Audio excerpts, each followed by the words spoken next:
Okay, Mr. Tom Vilsack, the new Secretary of Agriculture. I believe, please correct me if I'm wrong, you were also the Secretary of Agriculture during the Obama administration. That's correct. Well, That's congratulations on your confirmation last week. Thank you. You have a busy challenge ahead of you as we talk about food insecurity, which is already an issue here in Louisiana, as we have ranked one of the worst states when it comes to that. When it comes to North Baton Rouge and our viewing area, when it comes to food insecurity, the pandemic has exacerbated that, unfortunately. And when we talk about potential relief in sight from the federal level, what are we talking about here? Well, the American Rescue Plan, which is before the Senate now, basically has three elements to it that I think will be helpful to the families in the Baton Rouge area. First, an extension of the SNAP benefit increase. Congress has passed an increase in the SNAP benefit, but that's set to expire in June. And the reality is this bill would extend it through September, again, providing additional months of additional support and help for families that are struggling. 30 million American adults, 14 million children currently in that SNAP program. So a lot of folks get impacted by that program. A lot of families have children that were in child care facilities or at school. At that child care facility or at that school, they were getting a school breakfast or a school lunch.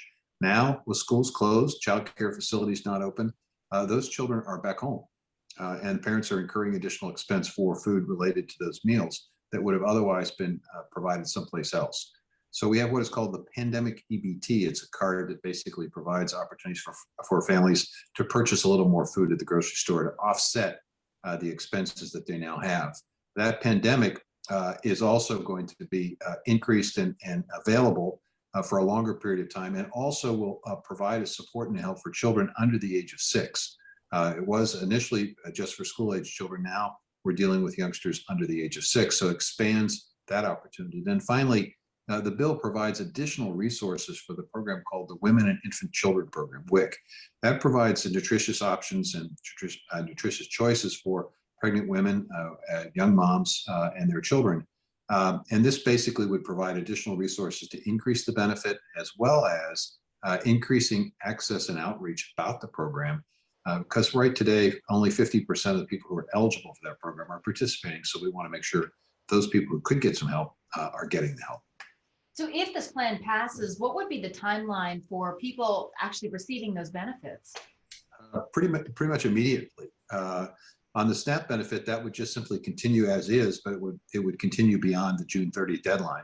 On the pandemic EBT, as each state issues its plan of how it's going to distribute these benefits, those plans are being approved rapidly at USDA. I think today we have roughly 35, 36 states that have submitted plans. About 22 of them have already been approved. So that's going to happen very, very quickly. And the WIC outreach will happen as quickly as possible, and the voucher increase will also happen. So we're looking at ways in which we can provide help and assistance immediately. You know, the American Rescue Plan also provides an extension, if you will, of the additional support for the unemployed. Roughly 11 million unemployed Americans are receiving additional benefits as a result of COVID. That benefit is set to expire in the next couple of days. That's why it's important for the Senate to take action and get this thing passed so that we can assure those people who are also relying on that help to get through the process. There are a number of other benefits that will help small business, restaurants. I mean, you obviously down that in Louisiana, you understand the importance of restaurants and good food. Many of those restaurants, unfortunately, have been shut down. It's been really hard on the owners, on the workers. There's help and assistance as well in this rescue plan for those folks to get through this difficult time. Secretary Vilsack, it sounds like a lot of the solutions in the American Rescue Plan seem tailored to families and individuals with children. What we've seen throughout this pandemic is schools and organizations stepping up to feed children, whether it's cafeteria workers coming in their off time to package lunches and distribute them drive-through style. So in this plan, will we see funding for schools or money allocated to states to kind of distribute that way?